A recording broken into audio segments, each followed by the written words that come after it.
So Wednesday, just so we know, we're going to go that way and go that way. Go back to the way we were before. Same deal, then you'll be accountable for everything. So I'm mostly done. I'll finish up just a really basic little open note quiz I'm going to drop on Teams, if Teams works. Boy, a lot of teachers have been having trouble with it since they've done their update. But I'm going to drop a quiz, and it's going to be purely from your notes. And I'm going to put it in such a way that you have to have the notes. I'm rewarding you because a very basic quiz, get some easy points for being here and doing this, because I think it's a lot harder.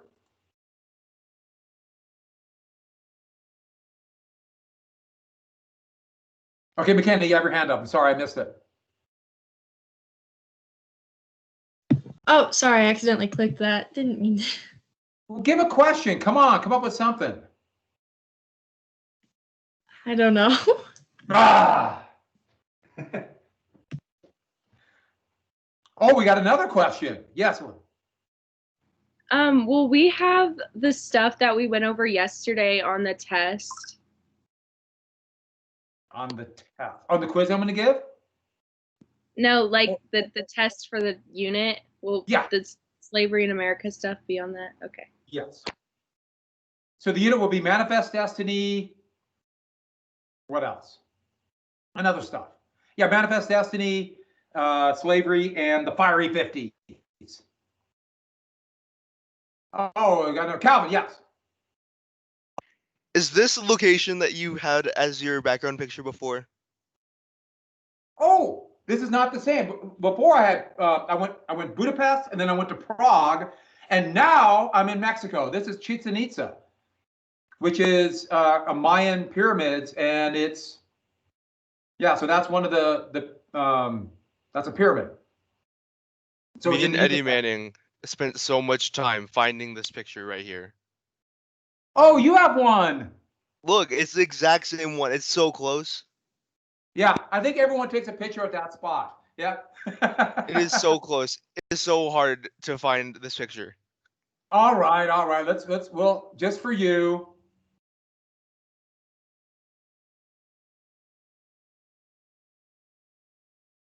Yeah, it's almost the same thing, isn't it?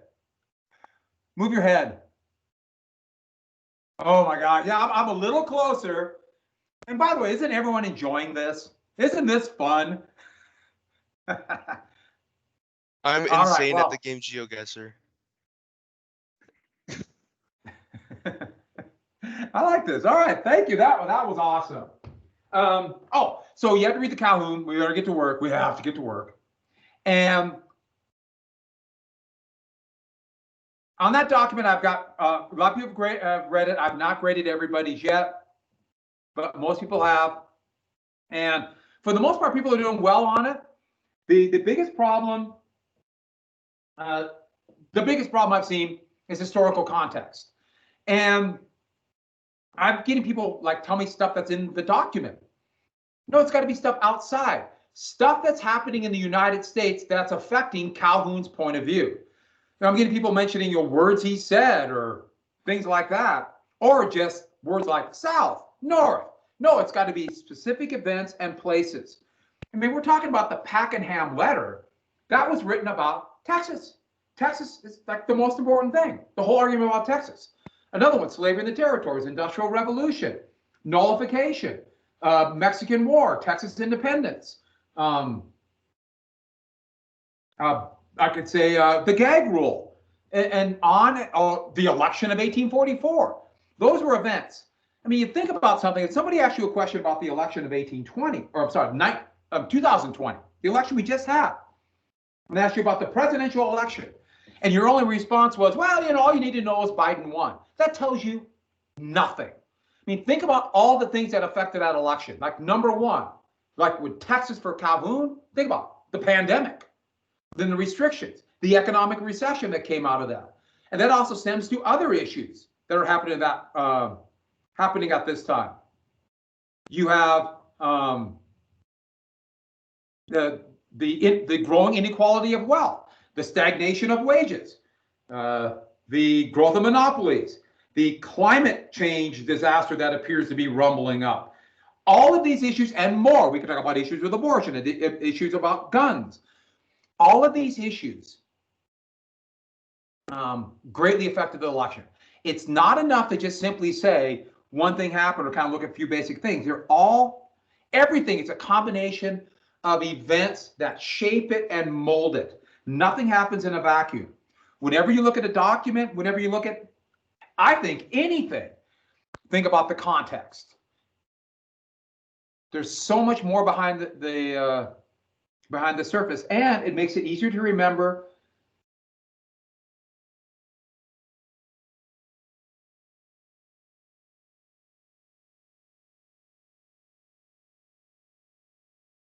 Okay, there's a guy walking down the street in shorts.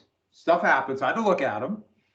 And like, oh, you're wearing shorts. It's like, you know, it's okay, that's not bad. It's a former student of mine. They're out to get me. I knew it. They're following me. No, former students walking by my house, just walk by. See, this is another reason why you can't, class like this is bad. Because I have a window right in front of me and I look out. Oh, squirrels. All right, so with that, so that's the thing about Calhoun. I'll grade the rest of them. So let's look at this picture.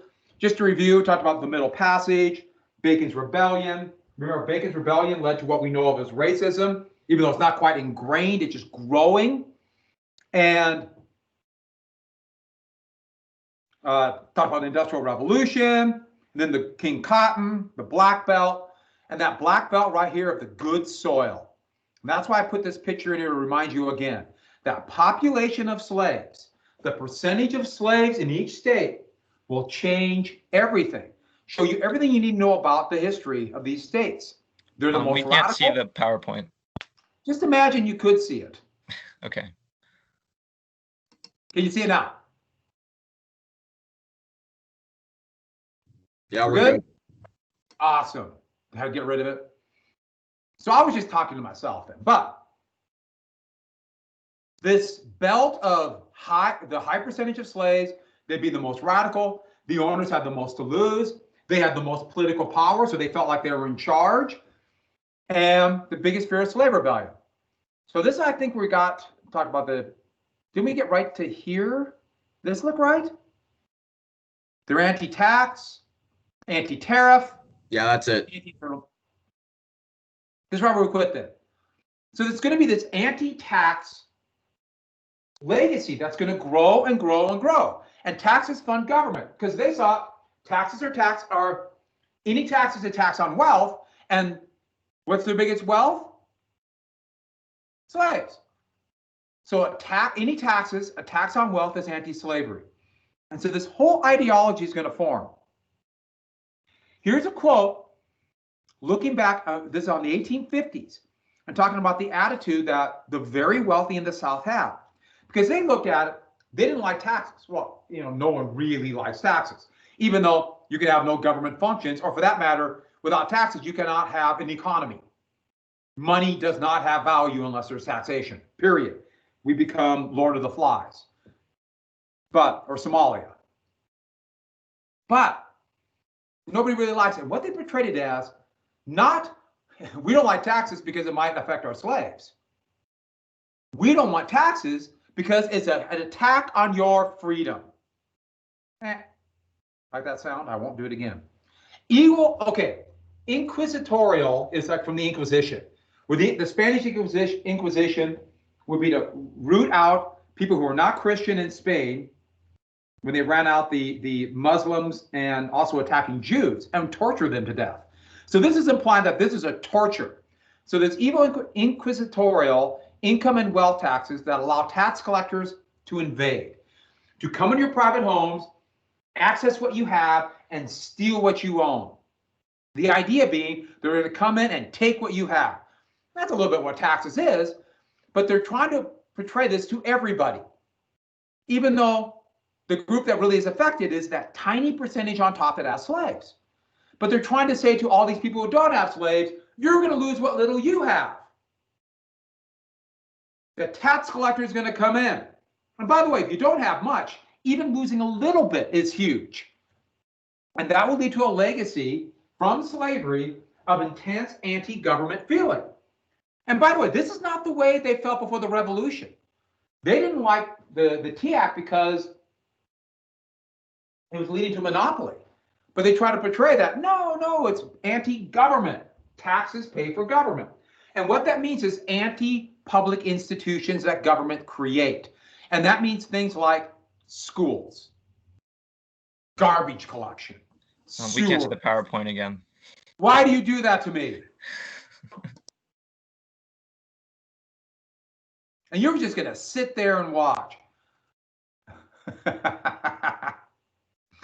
All right.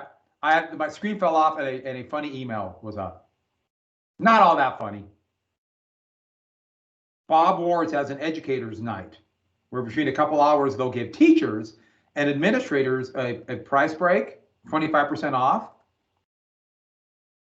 And I know you're going, woo. The reason why I'm laughing, because what they have then is just this mob coming. It's just really funny. I won't go. I'm too cool. No, I don't like crowds. But a mob coming in a pandemic just makes me laugh. All right, back to this. In a dark way. So, anti-public institutions. And so you're going to have this legacy in the South, but also in rural areas where they see government as someone coming to take and not the services it provides. Public education will not be as strong in the South historically for the entire history of the United States. But you see the same thing with other services too. It's just the way it is, except for police. There are a lot of police there. But this is a legacy that exists to this day. So much of the anti-government, anti-tax rhetoric today is basically the same, exactly the same as the pro-slavery rhetoric of 1850. Almost identical. It's weird. And so with that, where are you at? Here we go. In the North, it's a little bit different. So in the North, the system will be... It's gone again. Oh, you think that's funny? I don't know what I'm even hitting. We're still recording, aren't we? Don't move, I'm telling the mouse. So in the North, this is a graph showing the differences of workers, factories on the eve of Civil War. More railroads, more textiles. Huge economic advantage in the North and the South, and industry.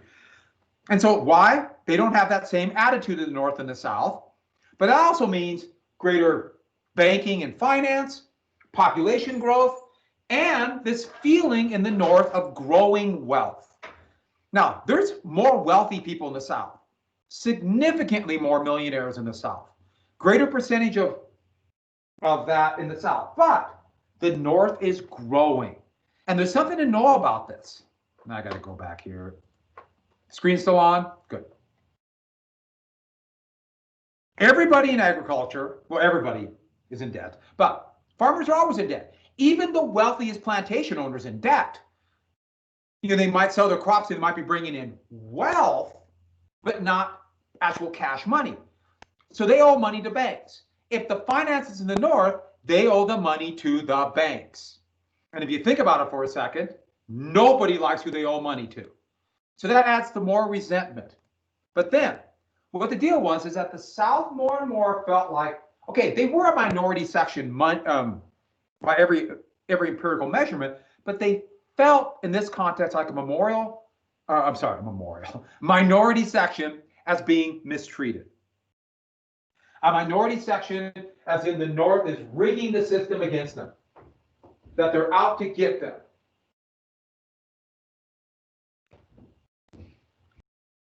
I'm back. Mail came.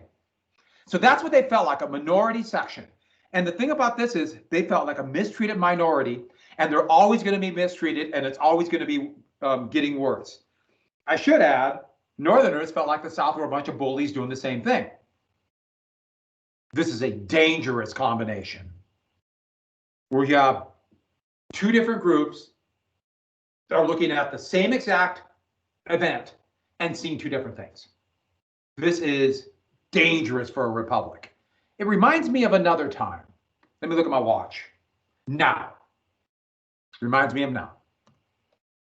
So with that, we have this economic system, though, that was developing in the South, and it's going to be called, and by economic historians, so you're going to get it, called proto-capitalism. Proto-capitalism. Is it still on? We good? Yeah, it's good. Yay. Now, proto-capitalism means like embryonic, or the beginning, the nucleus of it. And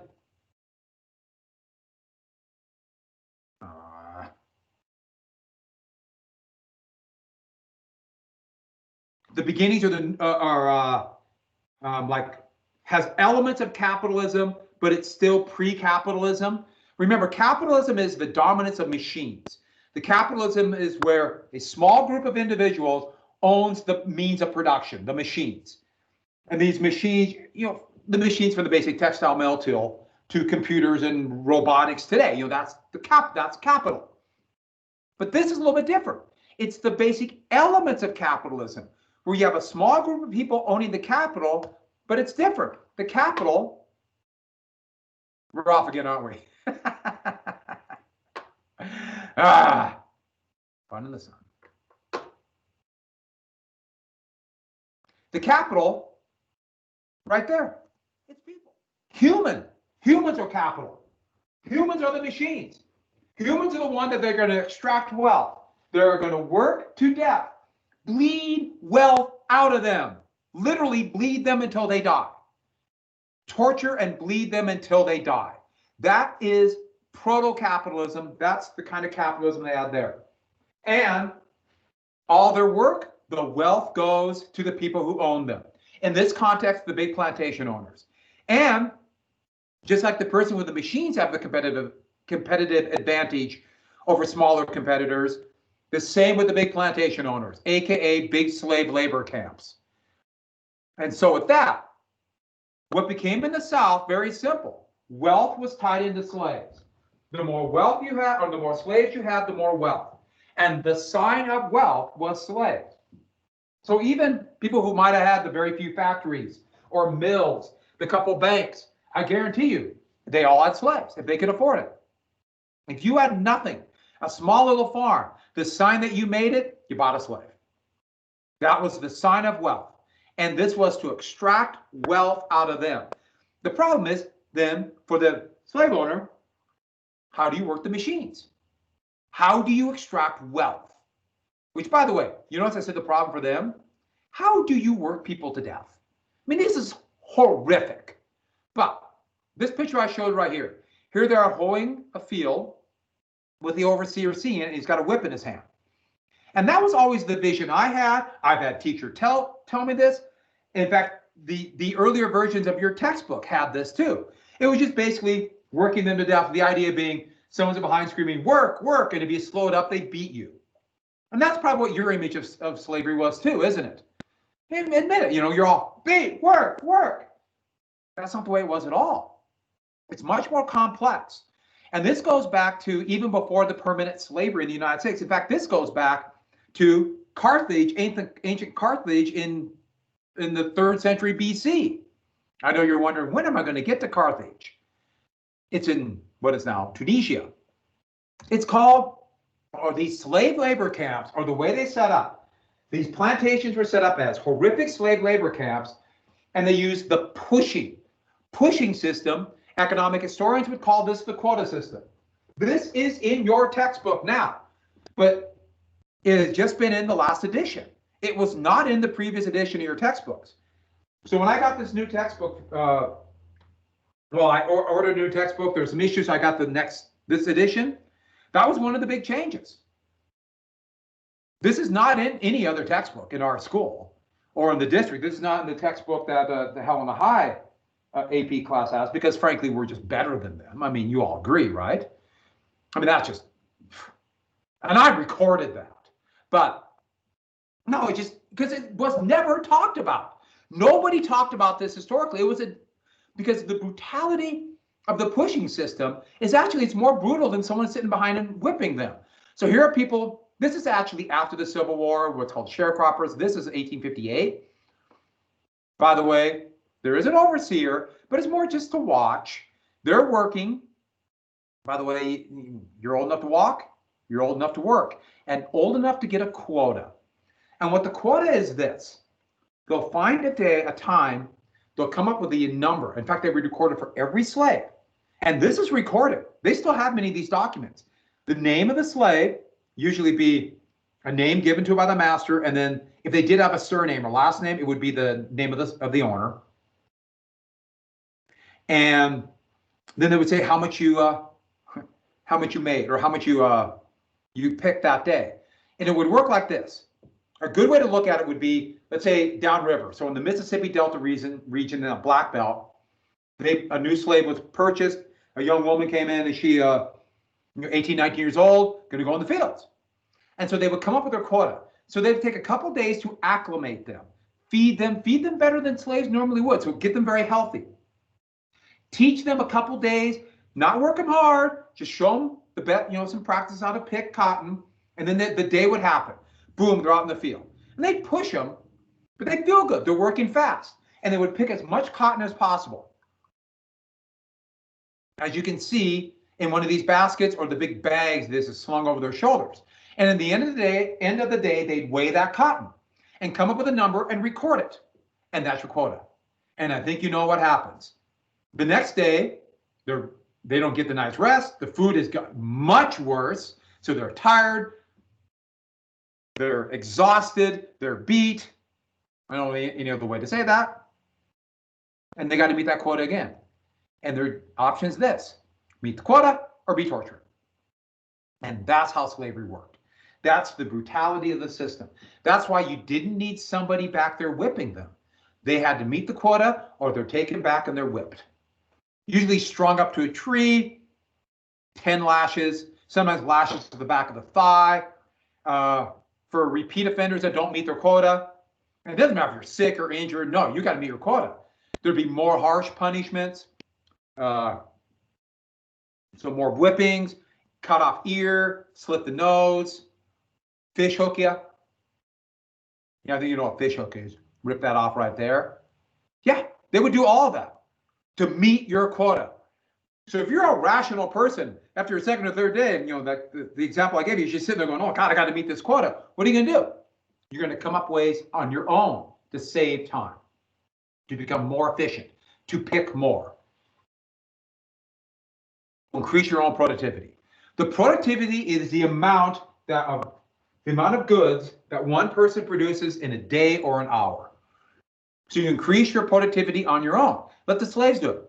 The slaves work harder. And so they're constantly pushing it. And let's say you do finally, or you get over your quota a couple days. What do? They increase your quota. Increase your quota. That's the pushing. This is more, at least to me, it's more horrific than this idea of someone whipping behind you to work harder. It's a trap you can never get out. It's hell you can't leave.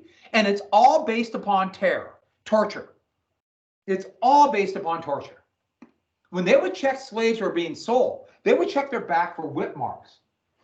And I was told when I was in class or in college, I remember being told this specifically. They were checking to make sure that you were an obedient slave, so you didn't need to be whipped. As it turns out, no, they were wrong. That's a myth. They're being checked if you made your quota. That's what they're doing. The same professor also told us that slavery was good. And slaves were treated well. And he was not in the minority. God, he was a jerk. Okay, moving on. I hated that guy. All right, it's amazing things I remember from when I was 19. I don't remember what happened an hour ago, but I remember that. So this is the system, and it worked. Production did go up dramatically. Yeah, there's going to be more slaves, more land under cultivation. When this picture on the right, the graph, each of these lines is 10 years, 1790, 90 to 1860. Look at the big jump here in the 1850s. A massive increase in production, and the number of slaves went up, but not dramatically. And that coincides directly with exports. So production went up. And so you might think, oh yes, production's up, they're getting richer and richer. But let's go back to the insecurities I talked about. It's gradual. There's a gradual shift happening. Think about what happens if supply is going up. So they're producing more, supply is going up, supply is going up, supply is going up. What happens to price? Eventually, they'll produce more than the mills happen. Exactly right. If the price begins to drop, think about talking about the minority section and the feeling that, we're falling behind. Well, in this decade, this graph here, it's in $1869. So what they did is they took into account inflation or deflation, not 69, I'm sorry, 39. Inflation or deflation, and just came up for, this is all dollars in 1839. So it's constant dollars. So you get an idea. So you don't have any inflation or deflation. The value of the money is all the same. So by doing that, you get a more accurate picture. And yeah, there'll be price fluctuations based upon economic times, but the trend line is going down. Whenever you see a graph, you usually get the trend line. This is a trend line. It actually zigzags. Prices are dropping. They can feel less secure. They could feel that if prices keep dropping, down the road, things might be bad. And this is, they're making money, but they have great insecurity. And more they begin to worry in the South, what might happen to this system? What might happen if we have an economic shift? What might happen if there's a panic? What might happen if there's a government that might be free soil and not pro-slavery? What if they increase tariffs? What if they tax slaves? They came to this now, what might happen? Which, by the way, how do you know? How do you know what's going to happen? Well, we have an idea. We can see what in the past and guess what the future is going to be, but we don't know. But that's what economic security is. And fear leads you to do some pretty rash things. Economic insecurity, it's not what's happening at this moment. It's what you think might happen to your job and your money. If you're worried that, okay, if you're worried in 20 years or 10 years or a year, you can't feed your family, doesn't that make you pretty darn scared now? It might make you do irrational things. Economic security is a massive issue today because wages have not been growing. In fact, have been declining for over half the American population for 40 years. Actually, the biggest declines have been in the last 20 have been in college educated people. Not biggest declines, well, in relation to in real terms, in constant dollars. So this is a big deal. Election of 2016, election 2020, yeah, economic insecurity. So with that, we're leading to, let's get to how this affects the culture of the South. And this picture right here is what Southerners wanted people to think about them. They wanted themselves to think about this, not just before the Civil War, but after the Civil War to justify nearly destroying the country.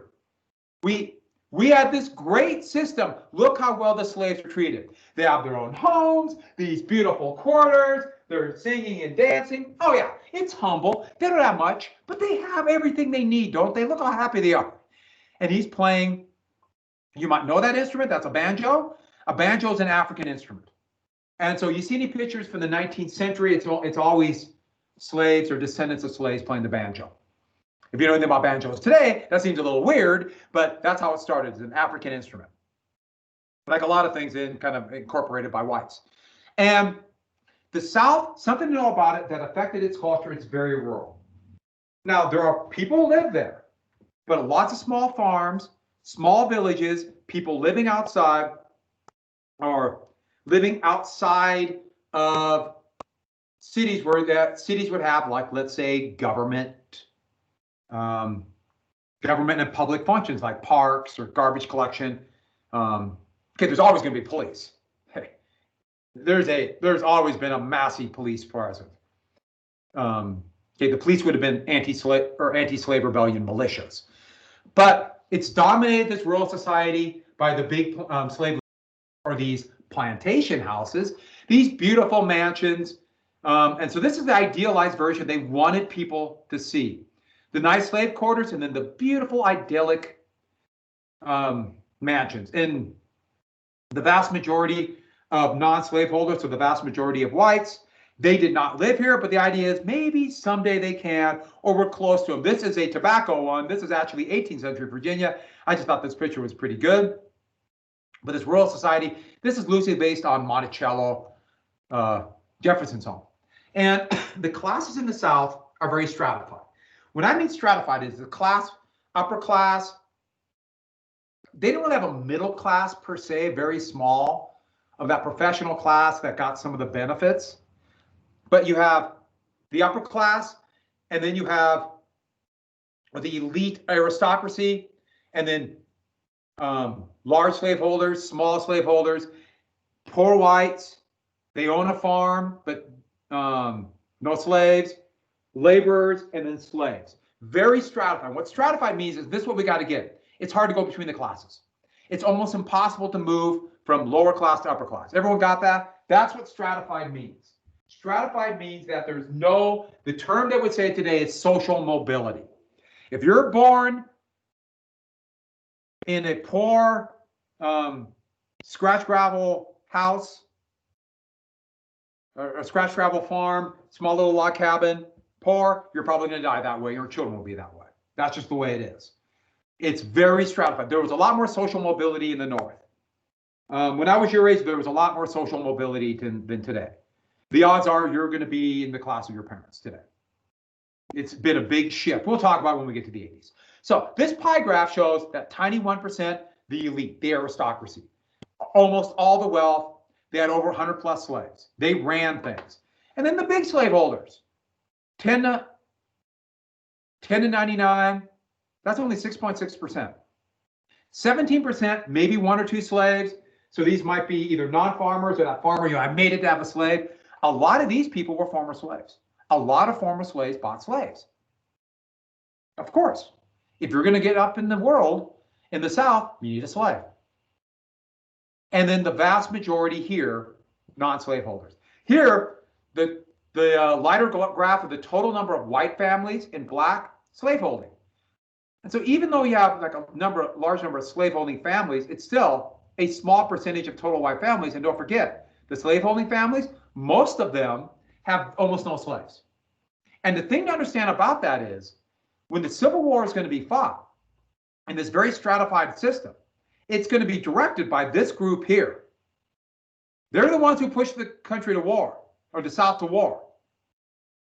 It'd be these people who would fight and die for their wealth. That is how insidious racism was. And so let's get right to here. There's a dilemma, though, for the slaveholders. Oh, the poor slaveholders. Oh, I feel so bad for them. The slaveholders. There's a dilemma. And what's this dilemma? Especially the big ones. Over 100 slaves, or at least over 50 slaves. You're the really wealthy ones. They have a problem. They're making money. They're wealthy. They have political power, social power. They're the elite. They're the aristocracy. They have a system that's working for them. Makes them feel good. Oh, wait a sec. They're also doing the immoral act of enslaving other human beings, beating them, torturing them, raping them, working them to death, extracting the wealth. Especially at a time that's more religious, 1840, 1850, they want to go to heaven. So here we have a situation where I'm a sinner, I'm a horrible person. I kind of like it, I'm doing pretty well. You see the problem? It's conflict. This conflict is, if you're taking psychology, you know this term, it's called cognitive dissonance. Cognitive means your mind. So it's a fight in your mind. How do you resolve this crisis? It's working for me. I like it. I want to keep it. I'm a bad person. How do you resolve that? Now, this might shock you, but virtually everybody in the world has this conflict, including all of you, and even me. I know. I can't believe I said that. Don't we have that? Well, there's something you want to do. You want to do it. And you know it's wrong. But it feels good to you. You want to do it. But you know it's wrong. How do you resolve that? How do you resolve that moral conflict? That's cognitive dissonance. And we all have been through this. And I'll tell you something, that's something you know for a fact. You really want to do this. And so rather than I'm just going to be a good person, it's a lot easier to come up with a moral justification to do the bad thing. I'm not that bad. Everyone's doing it. We're all doing it. And then once you do it once, it becomes easier the next time, and easier the next time, and easier the next time. I mean, just think about you at home right now. One of the reasons this is so hard. You're not going to school, you're not into a rhythm. Isn't it a lot easier just to kind of think, I'm at home, I'll rather do something else than do your schoolwork? Isn't it? And you know you got to do it. I mean, that's the way it is, but it's so much easier to think, oh, I'll get to it. I know I'll do it. And then the next time it's like, oh, I'll do it. We all do it. What helped the slaveholders? Oh, thank you, Bacon's Rebellion. Racism. This idea that because the law set up this system where people who are not slaves had more rights, they must be better. And what made them better? Well, pretty soon it became, we must be better because of color of skin.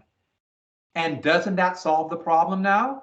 We're not enslaving equals, we're enslaving inferiors. Racism. And then the system is going to be built. The system will be built up. You start passing the laws, people start accepting it, and then the economics will be rigged. And people just accept it and say, hey, we've always been like this. People of lighter colored skin were superior to people with darker colored skin. It's just the way it is. Now I don't feel guilty. I'm not enslaving equals, I'm enslaving inferiors, maybe even subhumans. And this is from a pro-slavery manual. And this is actually a shocking group of pictures. But it says, the Negro in his country. So this is from 1858. So in his country, so it's meaning they're in Africa. Now back, the vast majority of slaves were born in the US, but they're in Africa. And look at them. Remember I told you about how they were so prudish, so they wouldn't show nudity? By putting white shorts on, he's nude. So you get this, this nude warrior scanning for prey with his spear, looking to kill and butcher something. And what's his prey? Do you see it? Do you see it? Do you see it? He's a cannibal. That's what these savages are. It's implying they're a bunch of animals. So they're not equal, are they? They're subhumans. And either they can't survive on their own or they're beasts that need to be controlled. And so if they're out on their own, they're killing and murdering and eating others. But look at the Negro in America. Now they're in slavery. Doesn't say that, but they're now dressed, they're civilized, they're in a home, they're sitting just not quite like the master and mistress. Now the master and mistress are clearly superior, aren't they? They're sitting above them, right? They're looking down on them. They're in charge. But also, one more thing, get this last thing about it, racism. Color becomes so important everywhere. They're in the light, aren't they? See that? Notice that? They're in the light. They're in the shadows, uncivilized, in the dark, in the light. You ever watch a movie? You ever watch a movie? No, like a movie, especially an older one, but it has like the villain, and the villain's in black and in shadows and in the dark, and they're savage and sinister, with the heroes in the white. Where do you think that comes from? That's a legacy of racism. And it's so insidious. Just imagine if you were someone of darker skin and you're told from day one, darker is evil, uncivilized. This just becomes insidious and beats down on people. And it's something you just can't simply say, okay, it's over. It doesn't work that way. And by the way, last thing for today, what is this weird parallelogram picture here? I've been trying to figure that out for a while. I mean, it's beautiful, I know. All right, on that happy note of parallelograms, I want everybody to have a good weekend. That's in order. I'll drop that easy quiz. It will not be hard.